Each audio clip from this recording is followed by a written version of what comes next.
everybody. Thanks for joining us. CodingNomads Tech Talks. My name is Ryan Desmond. I'm a co-founder of CodingNomads. And with me today is Rob Joseph.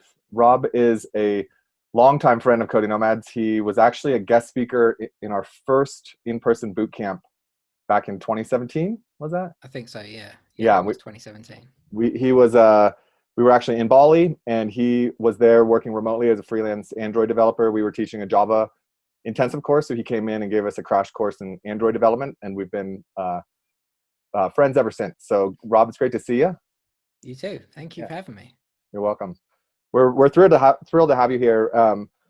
Just so everybody knows, Rob's background is primarily in Android app development. He's been a freelance app developer for years. He's created several of his own apps that are available on the App Store, and now he is the lead Android developer for a company called Dressed in the UK.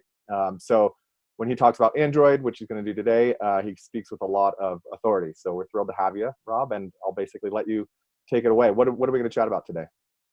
Oh, awesome. Okay, so what we're going to talk about today is basically about being an app developer. So as I mentioned before, I was going to give a talk. I had an idea for a talk about building apps, but I feel like it's worth more knowing what's it like to be an app developer.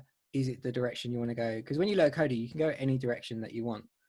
So this is kind of a taste of what it is, how you go about it, how to get experience, all the steps that you would want to get to if you want to do the things that I've done as an app developer.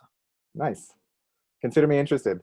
So for the audience, this talk basically assumes you're already familiar with software development. You're kind of trying to figure out which direction you want to go with it. So for instance, somebody who's maybe entry level or has done one or two jobs already, kind of thing. I would say yes, but also if you've not done software development before, and if you're on the fence of do you want to do it and is app development a way to go, this is also for you because it's not super technical. I don't think it's technical at all, to be honest. If you don't understand the concepts, there might be things that you don't understand, but apart from that, yeah, it would give you a really good overview if this is the direction you'd want to go or not. Nice, cool. Well, I'm looking forward to it, and you can feel free to dive in and share your screen, and we can cut our video and we'll take it from there. Okay, perfect. All right, cool. So there was a bunch of different ways I could go with the title, but I went with a Shakespearean theme. So to be or not to be an app developer. So to start with, quick overview about me. So Ryan has already given me a good introduction, but I'm Rob J. And I have been an Android developer since 2011. I've built my own apps. I've built apps for other people. I've done a lot of freelance work. In fact, I've done primarily freelance work. I've not actually been full-time anywhere since I started doing this. I learned as a hobby, which should give you some hope if you're thinking that you need to do a formal degree or anything like that. And yeah, just a quick overview there. So is app development for me is the first question.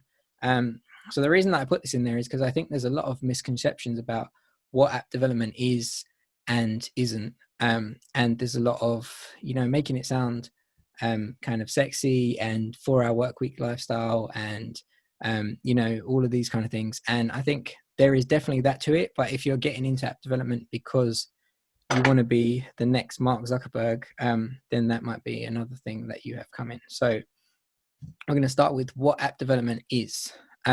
So what it is it's fun. Which it is. You get to build things that are fun. You get to work on lots of different projects. You could work on games. You could work on social media. There's a wide range of apps that you could be building. It's challenging.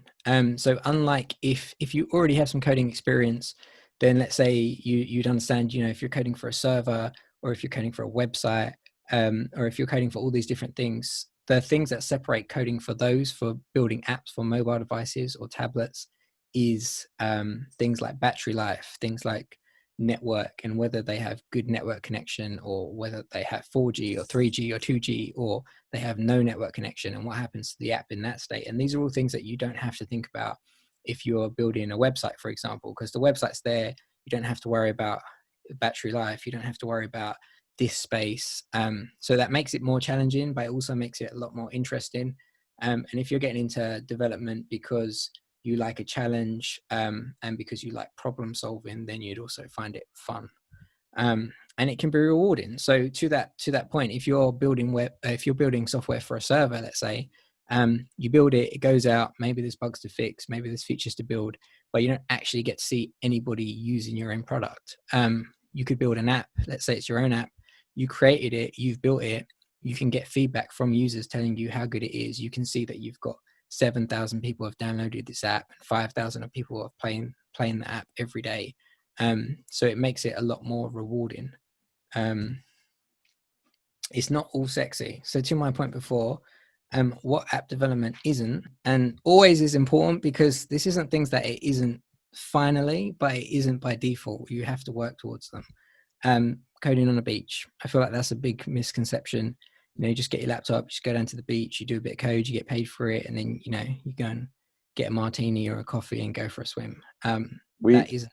We actually, you know, at CodingNomads, seeing as we do our courses oftentimes in very wonderful Exotic tropical places. locations, Yes, that's a question that we deal with a lot. And it's not coding on a beach. Oftentimes, if you want it to be, it can be coding near a beach.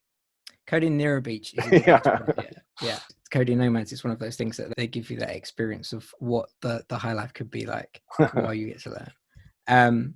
Coffee shop hopping. That's another one. I see a lot of people think that, you know, you must get to work in coffee shops all the time and you get to go and work from places wherever you want and you can be anywhere. And like, yes, you can. But at the same time, if you work for a company that needs you to be in an office, or if you work for a company that needs you to be on a different time zone, then that might not be an option for you. Or like in this environment, it's different. But when you're not in this environment, if you go to a coffee shop and there's 50 people in there and they're all working remotely, and you need to get on a video call, that's not an option, because suddenly you can't get on the video call and you can't tell your employer, oh, sorry, you guys can't hear me, it's really noisy in here and there's bad Wi-Fi. Right. And then working when you want. So this is another one that I get, because so the role that I have right now and my previous roles, most recent previous roles, I've worked remotely, which means that I have the luxury of working from home. And people think that that means that you can work whenever you want. You know, you can wake up at 11 o'clock in the morning and just, you know, do whatever you're doing and then go and do some work and nobody's going to know. And it's not really about whether people know or don't know. But depending on the role that you get, if you're working for a company, you don't have that luxury of working whenever you want. You have to work at times that work with other people because you're working as part of a team. So me waking up at 11 means that the people that started at 8 a.m. or 9 a.m. might be waiting 2 hours for me to do work. And that obviously can't be the case. Yeah, go for it. Yeah, pardon the interruption. One other joke there I make sometimes, and part of it's about being an entrepreneur, but it definitely also rings true when I was a freelance software developer. Sure. Is I choose to be a freelance software developer, so I have the freedom to work whatever 80 hours a week I want.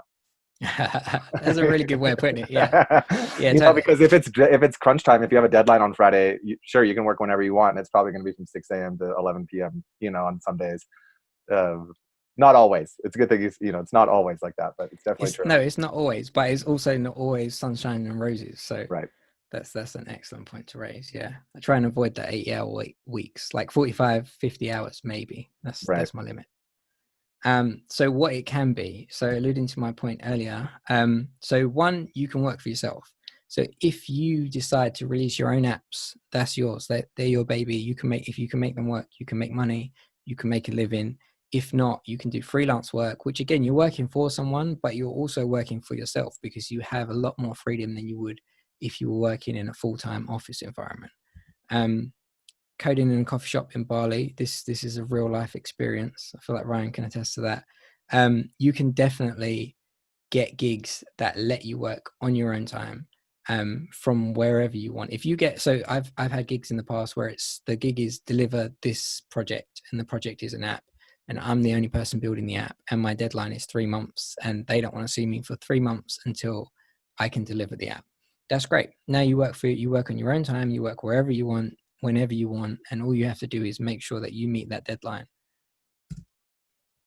Working on things that interest you. So this is a big thing for me in app development, and especially being a freelancer, is the benefit of being a freelancer means that I get to work on things that interest me. I get to see the start of projects, I get to see the middle, I get to see the end. I don't always get to see the whole process because I'm not full-time and I don't work on things for that long. but I get to pick and choose the gigs that I want.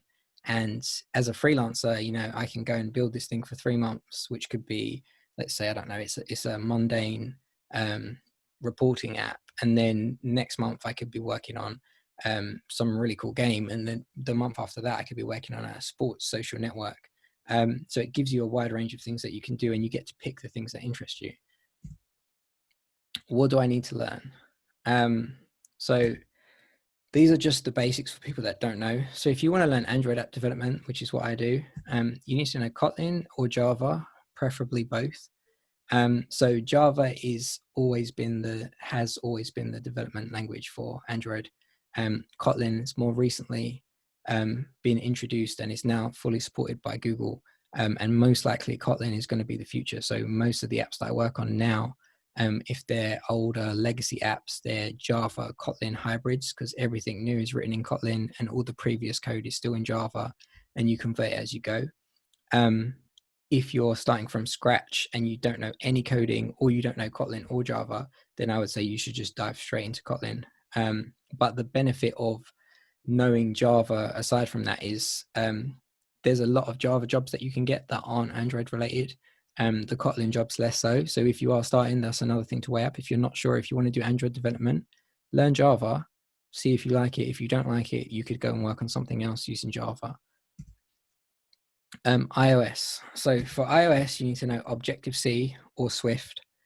I wouldn't necessarily say you need to know both. I think from iOS perspective, because Apple owns that whole ecosystem, Swift is the future. So with Kotlin and Android, we don't know. Maybe it will change. Maybe Google will stop liking Kotlin and it will just stay Java, or it will change to something else. Go, maybe.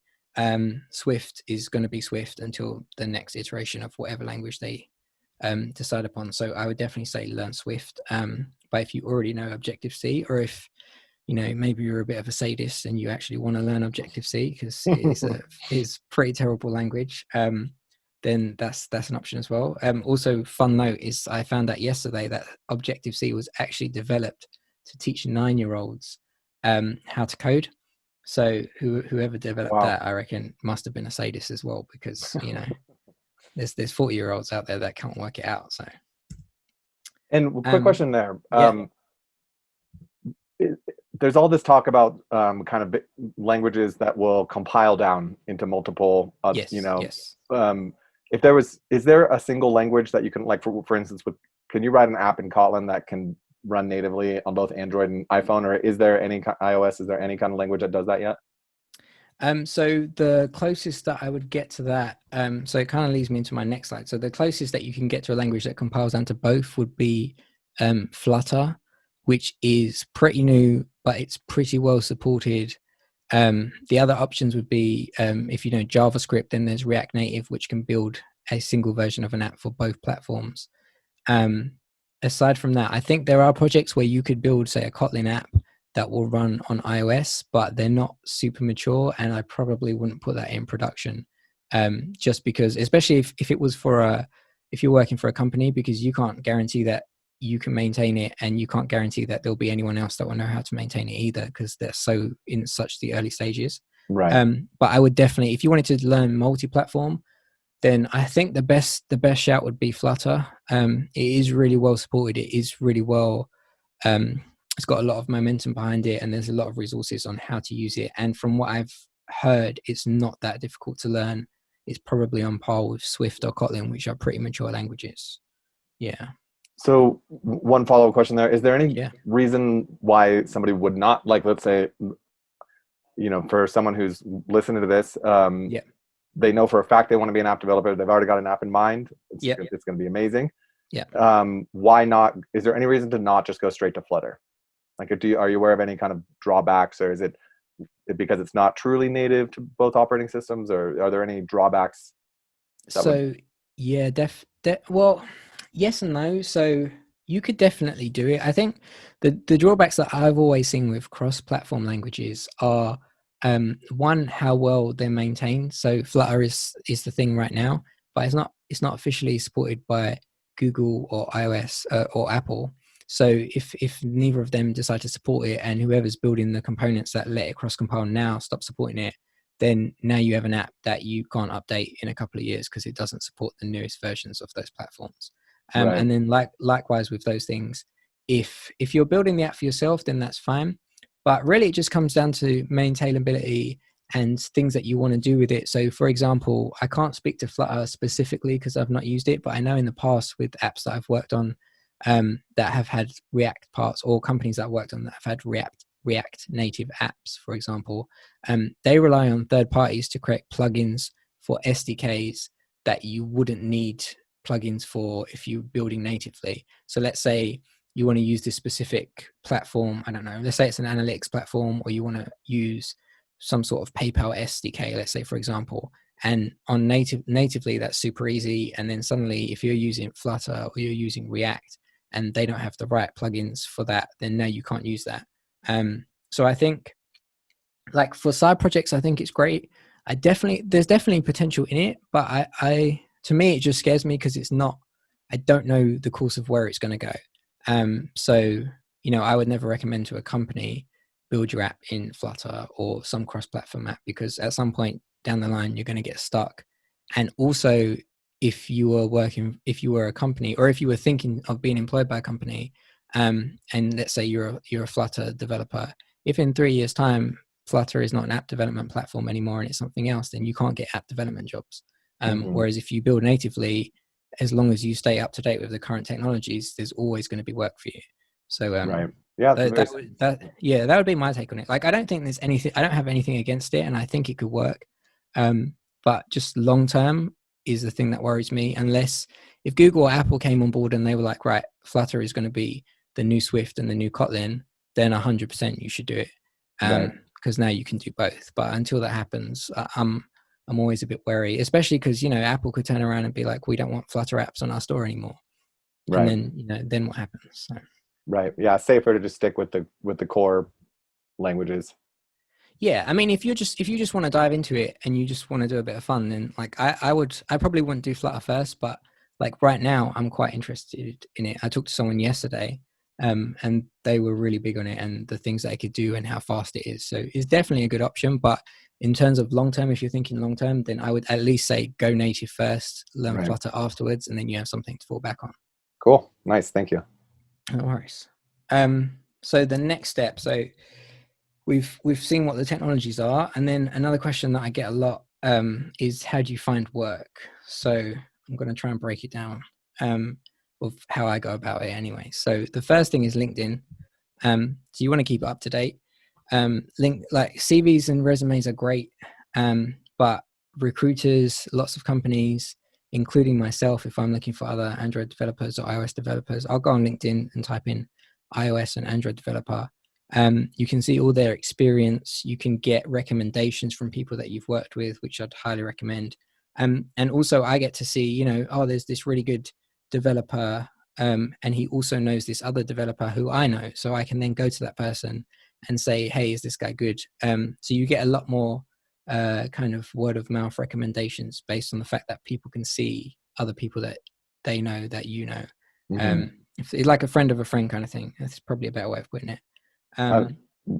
One thing I've learned there, just to chime in, is that and everyone kind of intuitively knows this, but even as a small company, right? Like a hiring challenge that companies face is obviously small companies always hire through word of mouth first. Not necessarily obviously, but that's the best way to do it. It's either somebody you know or somebody that you know that knows somebody, right? But pretty soon that talent pool dries up, right? Because in your network you might only have 3 app developers and they're all busy or something, And so the next best thing is something like LinkedIn, where your social network is larger and more professional focused, and then you can it's almost like you have that next digital like friend of a friend. Yes. So definitely, exactly. Yeah. Right now is LinkedIn is like Facebook for professionals. Right. So back in the day when everyone was Facebook friends and suddenly you had 20 new friends because they're friends of your friends and you just start talking, it's kind of like that, but for work. So then the next thing is your resume or your CV. I couldn't figure out how to get the little tilde on the E, so it says resume, but read it as resume.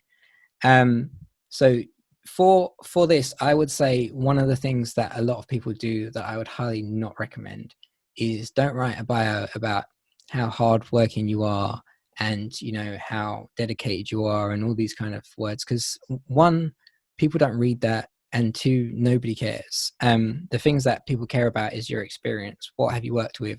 What have you done? Do you fit in with the scope of the work that I'm hiring for? Mm-hmm. And I can attest to that. Having looked at the current job that I'm in now, I get sent a lot of CVs to kind of veto, and are these guys good and are these guys bad? And I don't have time to read paragraphs and paragraphs. Like, you skim it, you look for keywords. Yes, they worked with these technologies that we've used, or yes, they've worked for this company and done really cool things. And that's basically the gist of it. So you can keep it really simple. You can keep it to a page, maybe 2 pages. But the very top of it should be like, these are the things that I've worked with. These are the SDKs that I've worked with. These are the things that I've done. Right. I think on the resume front, I've done a lot of resume reviewing as well. And if I get a 3 or 4 plus page resume, it's not even worth starting to look, right? Because it's like an unspoken, it's a spoken rule. Keep it to a page, right? If you really need to go on to 2 pages because you have that much experience, then sure. But if you have that much experience, you can, you can sum it up really, really tightly with a couple of very powerful statements about what you've done, and it can still fit on a page. It's interesting how many people will still send, because you have this feeling like you need to put as much on there as you possibly can. The more that you have, the more likely you are to get hired. But it's probably the other way around, because the more that you have, the less likely you are that anybody will even look at it. Right. Yeah, I think it's, I can't speak to other industries. Maybe that's applicable for other industries, that they want to know a bit about you. But for development, for the most part, people just want to know, can you do the tasks that they want to hire you to do? Right. And if you can't do it, have you done things in the past that tells me that you'd learn quickly? But if you just write on your CV, I'll learn quickly, that doesn't tell me anything. Totally. So then there should be a title for this. I didn't add a title, but essentially it's where do you find work? So the first thing is, if you're looking for freelance work, there's lots of places like Upworks, Elance in the UK. I think it's rolled out in other countries as well now. There's a platform called Juno, which is really good. And these are places where, so for Upworks, for example, people will post jobs and then you can bid on them. So you can not bid on them. You basically apply for them, and you say, hey, I'll do it for this much money. Someone else will say, I'll do it for this much money. And you can, sometimes they'll give you a test and say, can you do this? So that's a good platform, especially if you want to go the route of, you want to work in a coffee shop, you want to work in your own time, you want to do small projects or that kind of thing. Upworks is a good platform, but you have to get started small, I would say. So maybe do a couple of free projects, because really a lot of these platforms are about building a portfolio, and it's really hard to go on there with no experience on that platform and apply for a gig when someone else has been on that platform for a year and they've done 25 gigs and they've got 5 stars and they're bidding the same as you. But other platforms like Juno, for example, you go on there, you fill it out kind of like LinkedIn. So you put in all your different experiences and places that you've worked and such. Those people can actually verify it to say, yes, you've worked here. And then people will request you to look at their brief. And then you can say, yes, I'm happy to do it. And then whoever, like the list of candidates that have come back and said they're happy to do it, they'll obviously pick one. But it's a lot harder to get work if you haven't got experience, but it's a lot easier to get work if you have, because they can see that you're good and then they request you, as opposed to you trying to court them, so to speak. Right. Nice. And then another one is recruiters, which is, with me, recruiters is a love-hate relationship. You love recruiters when you're looking for work and you hate them the rest of the time, because they work for you. So if you're looking for work, my tip is to go on to as many job sites as you can find that advertise roles that you might be interested in, and just apply for a random one. It uploads your CV, and then all of these recruiters, I don't know how it works, but every single one of these recruiters suddenly get a copy of your CV because you applied for one job. And then suddenly they'll start ringing you, hey, I've got this role, hey, I've got this role. They'll email you, and then essentially you can let them go and find work for you. And it benefits them to find you work, because that's how they get paid. So if you are new and you are finding it difficult, and you can enlist some recruiters to help you, if they find you a gig, then they're going to make money. So they're more like, that's a good route to go, if you're not specifically looking for freelance work. They'll also negotiate a higher salary for you too, because Yeah, they definitely. oftentimes they get a percentage of whatever your salary is Yeah, from the hiring company, and so they'll always try to make it as high as possible so that they get as much as possible. And it takes a little bit. I've worked with same exact thing, love hate, right? When you're yeah, looking for work, I've had a couple very successful recruiter kind of experiences and thousands of recruiter emails and yeah, stuff. You basically just go blind to them until you need a job again. But it takes a bit of the awkward conversation about salary and stuff yeah. also off your plate, because the recruiter kind of wants to lead that discussion so that it's as high as possible. Yeah, definitely, definitely. Yeah, that is a good thing, because it is a bit uncomfortable to negotiate salary, but for some reason it feels a lot less uncomfortable to negotiate with a recruiter, because you know Mm-hmm. that they always have room to maneuver. So Mm-hmm.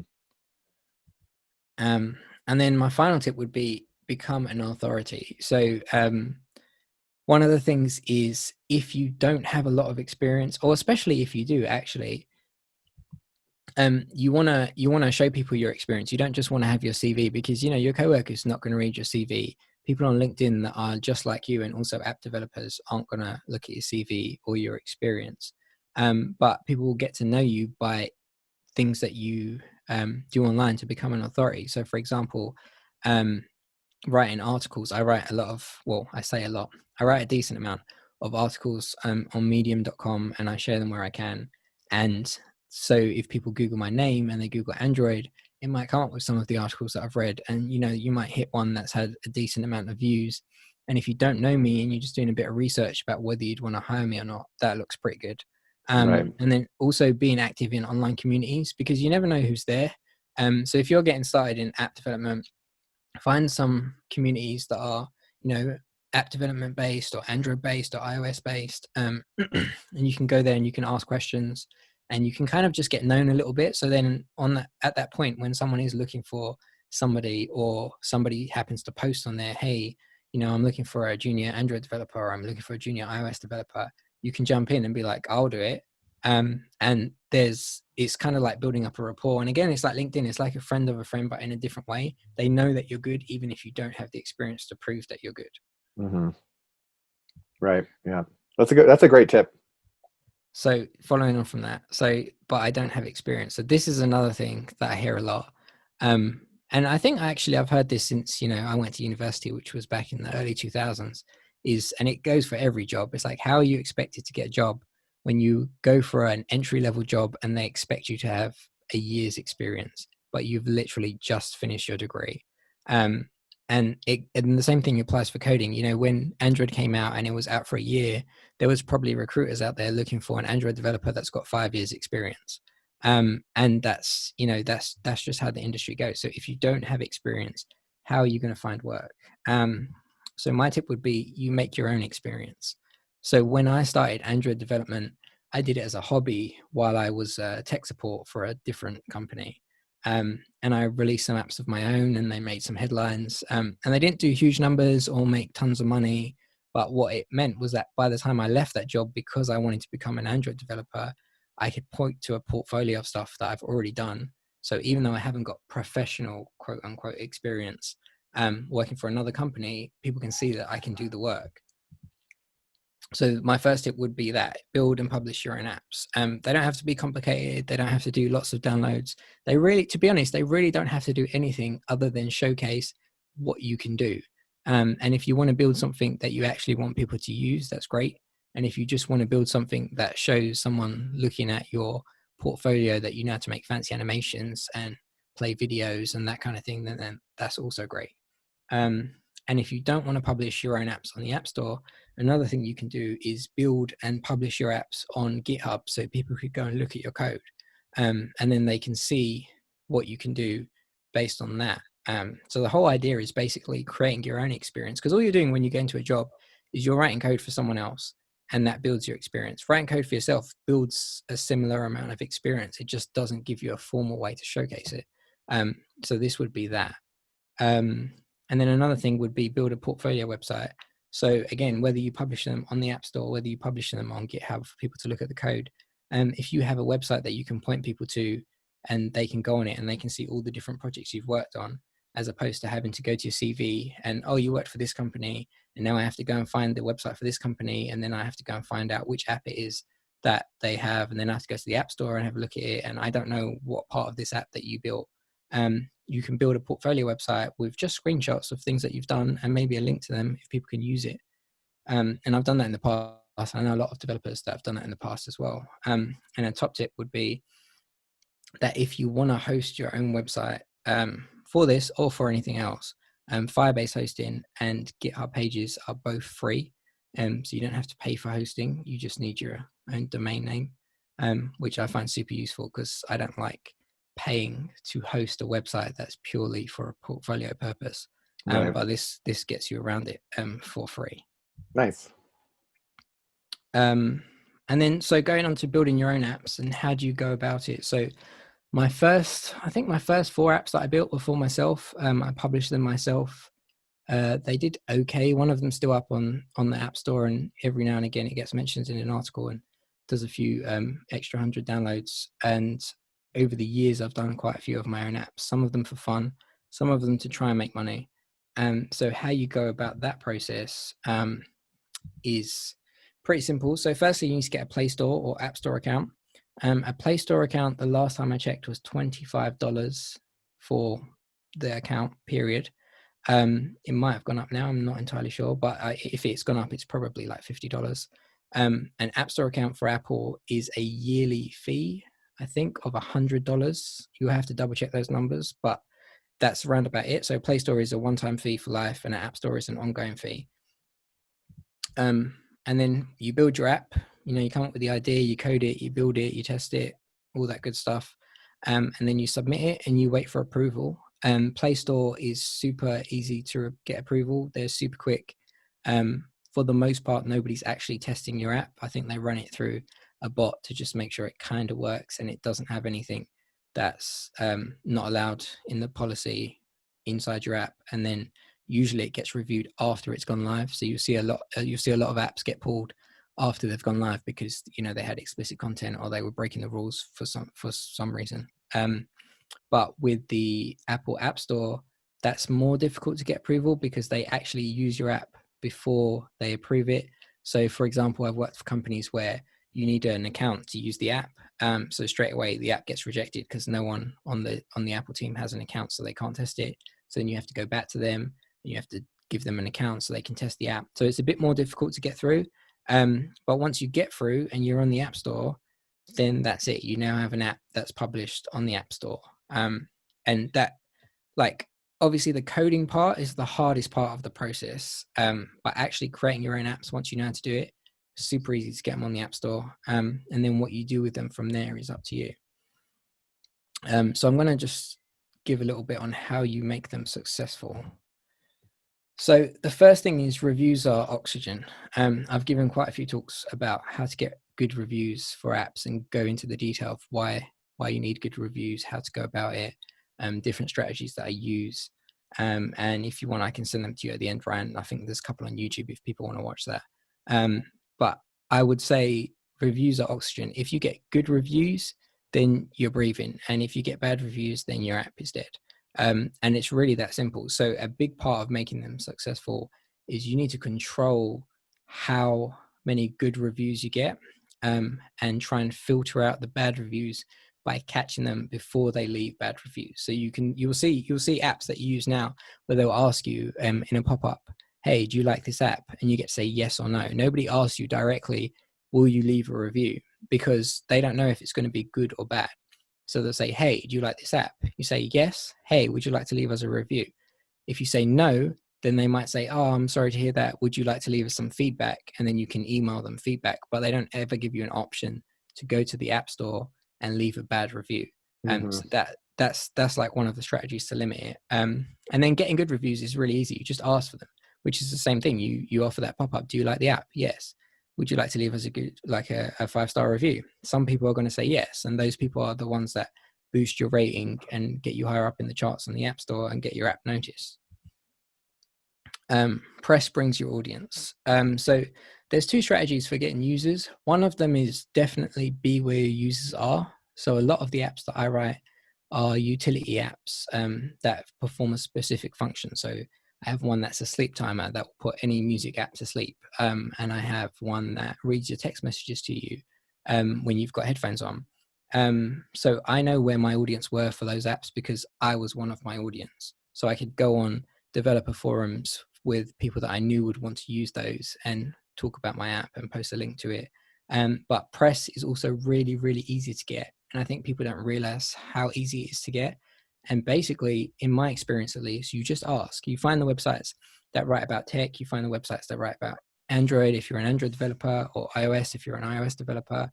You know, if you're building a fashion app, you find websites that talk about tech and fashion. If you're building a game, you find the websites that talk about the top 10 games. And then you just send them an email and say, here's a link to my app. This is what it does. You know, it'd be cool if you're interested to write about it. And some people will write a whole page about your app. Some people will just list it in, you know, top 10 apps released this week. Because you have to remember, all of these websites are competing with each other. So if they get something that they think is cool come through, they're not going to not put it on there because they'll be afraid that someone else will do it. And at the same time, you have to remember that because they're competing with each other, if website X posts about your app, website B is probably going to see it and also post about your app because they don't want people Googling your app and going to the other website. They want them going to theirs. Right. So it's a good way to trade them off, but it's really easy to get press. And I've released apps where I've sent a couple of emails and those emails have resulted in one post, and that one post has sent me 7,000 downloads. And, you know, some of that's luck because you don't know who's going to see the article, but you have to be in it to win it. So you can't do anything but ask. We have a similar story. It's or you know, relevant story on that line. Sure. We had a friend who was, I believe the company is called Minol. It's a backpack, like gear clothing style company. Okay. And we had a friend who a friend who said, hey, I have a friend who does a lot of writing for this company. Would you guys like me to ask if she would write about Coding Nomads? And we were like, sure. I mean, it's backpack company. I'm not totally sure how that works, but she wrote a great article about us, and it's been a major lead driver for Coding Nomads and has resulted in a number of people signing up. You know, when we talk to people like, how did you learn about us? They're like, randomly, I read about you in this Manal. Like, I'm really into their backpacks. And they wrote about, you know, and it's just, again, just a simple ask. Oftentimes people, you know, all these websites are content websites. They need content. They're content generators, you know, and it's hard for them to find it all day, every day. And so when you serve it to them on a platter, you know, oftentimes they're like, oh, great, perfect. Definitely. Yeah, they will eat up. But yeah, that's also a really good example of, you know, that's not something that you would expect to drive traffic. But imagine if you had said no, you would never know. And, you know, it doesn't hurt you to be on there, and it doesn't, same way as it wouldn't hurt you to email someone to say, can I be on that website? So right. I should also plug Minol. They make great backpacks. I'll give them a Google after this. So my last tip for how do you make your app successful is, in my experience, freemium owns premium. I can't speak for anyone else, but it's a very rare if I go and buy an app outright. Usually I want to use it first. Usually I want it to be free, and then I get features that I can pay for if I want to. And that's what I do for my own apps. And that's the most lucrative way I found of building apps is you offer. So a lot of my apps, what I'll do if they have a paid component is the app's free. The paid component's free for a trial period. Let's say it's 2 weeks. And then after 2 weeks, you lose that feature unless you decide to pay for it. And the thing that I found from doing that is, one, people get to see if your app's worth paying for. And two, if they think it's worth paying for and they've been using it for 2 weeks and suddenly this feature they really like is not there, and you're only asking for, 99 cents to unlock it, then there's a really good chance that they're going to do that, as opposed to putting your app up on the Play Store for 99 cents or the App Store for 99 cents. And there's another app that's free. Then why would I pay for your app? Because I don't actually know what I'm getting. Like a good example would be kind of, imagine if WhatsApp costs $2 and Facebook Messenger is free, and you don't know anything about Messenger apps and you have to pick one, and everyone's on Facebook Messenger. Why would you go and pay $2 for WhatsApp? Right. And then my final tip, and one of the things that you need to do if you do coding of any sort, is always be learning. So curiosity is definitely key. It's the backbone of development. It's how new things get started. It's how new languages come about. It's how people discover new ways of doing things. It's the reason why there's a new cool hip architecture every year of how to develop an app, because someone's tried something else and they think this is better, and then someone else has thought this is better. So you want to be curious and you want to look at different ways of doing things, and you need to stay current. So the thing that I mentioned, for example, about Java and Kotlin, a couple of years ago, Java was the language for Android. If you knew Java, you could do Android. Then Kotlin came out and it slowly started to surface. And even probably a year, 2 years into Kotlin coming out, I didn't want to learn Kotlin because it was a new language, and all the companies that were hiring were only hiring Java because they were working on a legacy code base that was in Java. But now, if I hadn't have learned Kotlin, I could only get a handful of jobs because all the companies now want Java and they want Kotlin because nobody wants to be stuck using legacy code. So you need to stay current and you need to learn new things and try out new SDKs and kind of just whatever the trend is. You know, I'm a bit rebellious by nature, so I don't like to follow trends. But I think when it comes to coding, if you want to do it for a living, you definitely have to follow the trends. Yeah, and that can get a little overwhelming, especially for people who are just learning like this. You know, there's so much to learn. Yeah. I think the one kind of ease, you know, to calm everyone's nerves there that I say is that it's not, you can still avoid what I like to call shiny object syndrome. Yeah. You know, because there's always all these new things, this new bells and whistles, this new package, this new library, this new SDK, this new whatever. It's not that you need to learn all those little things like all day, every day, but you need to see the general trends, like you just mentioned with Kotlin, right? Yeah. And you can, the general ecosystem of software development, even though it moves pretty fast, still doesn't move in terms of weeks or months, right? It moves in terms of years, right? Definitely. So it's not like you need to be every month like catching up with whatever they're using this month. It moves every couple of years, and you just have to stay kind of on the forefront. Yeah, for sure. I think you just kind of have to be aware of it. So like Flutter, for example, Flutter is a bit of a buzzword now. In a year, maybe that if you ask me that question about it in a year, I'd be like, yeah, you need to learn Flutter because that's the future.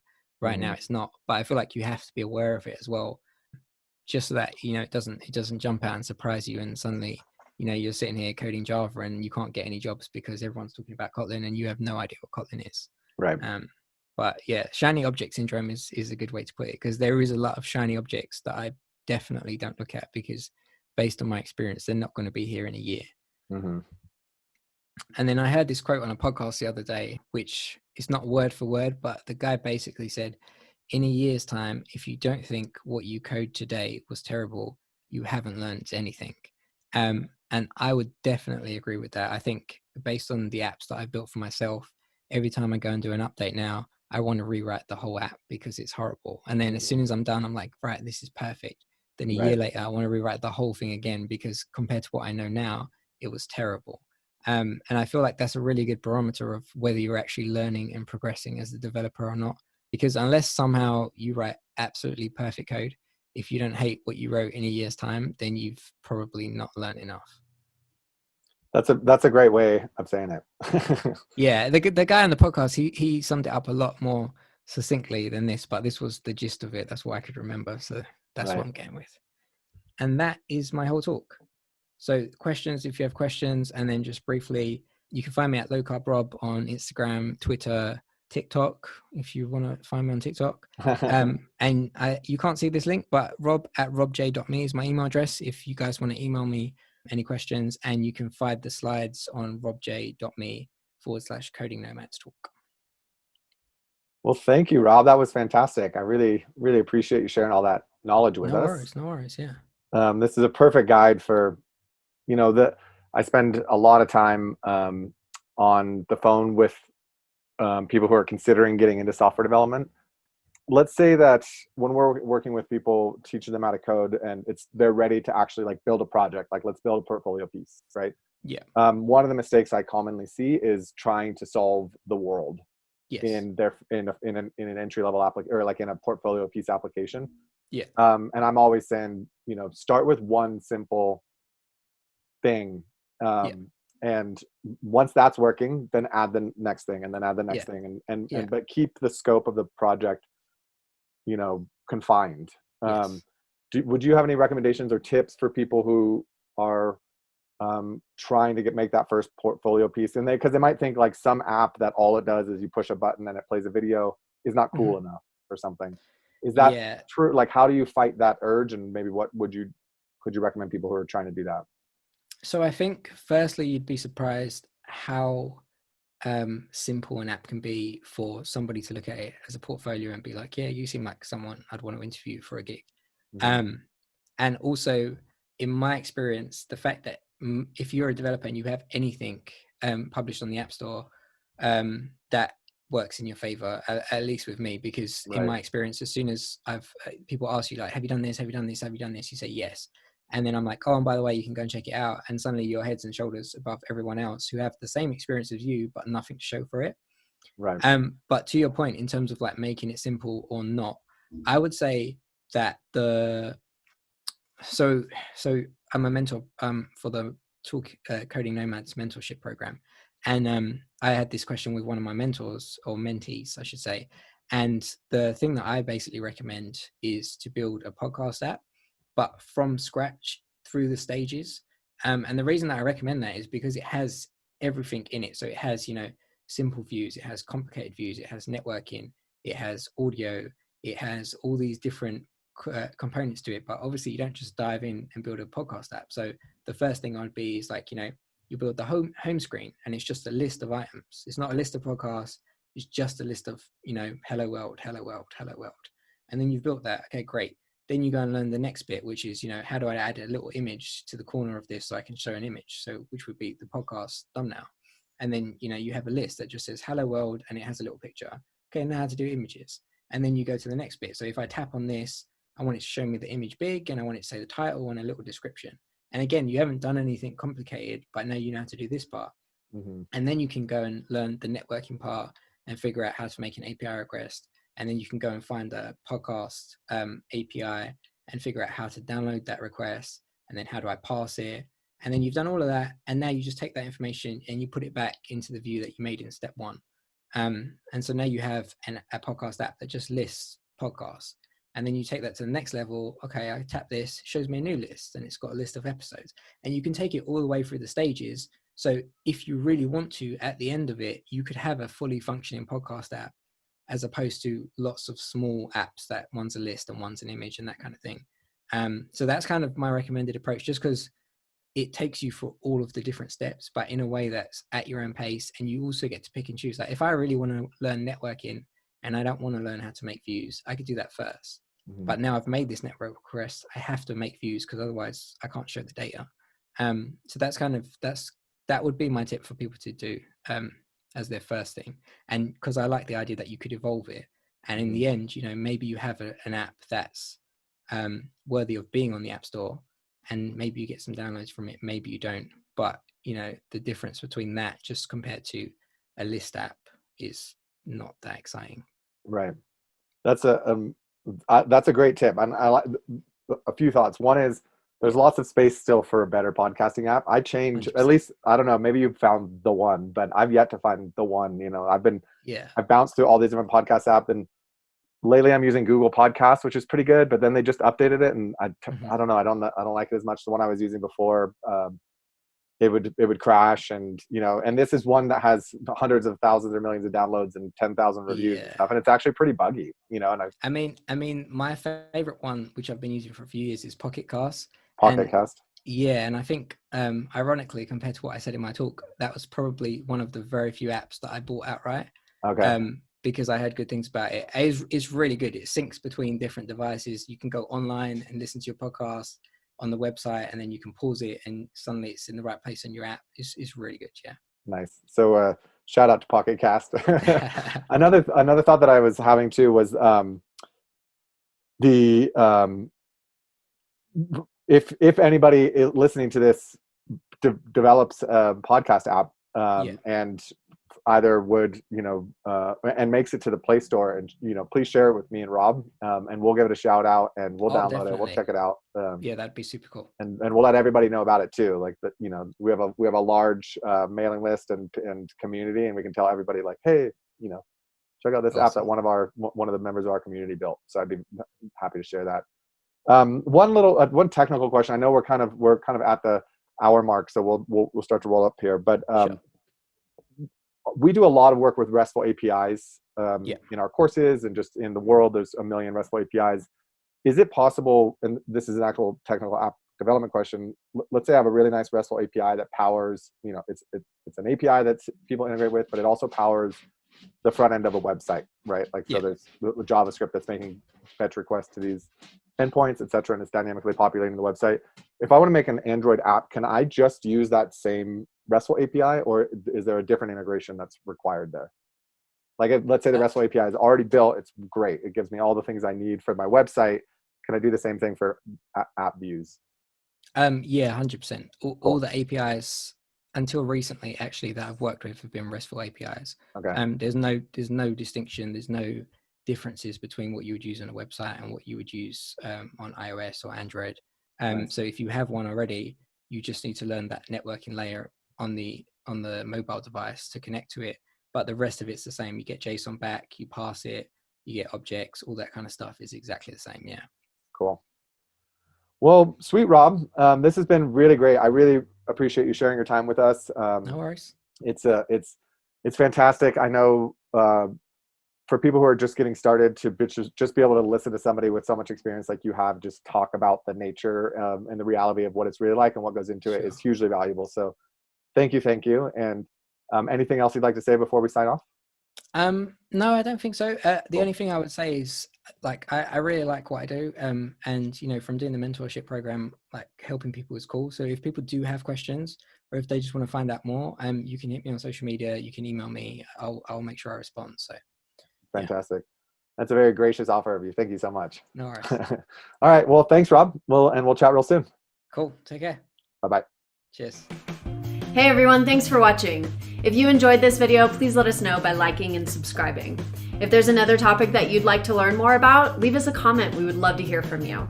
And if you want to become a coding pro, visit our website at CodingNomads.co. See you next time.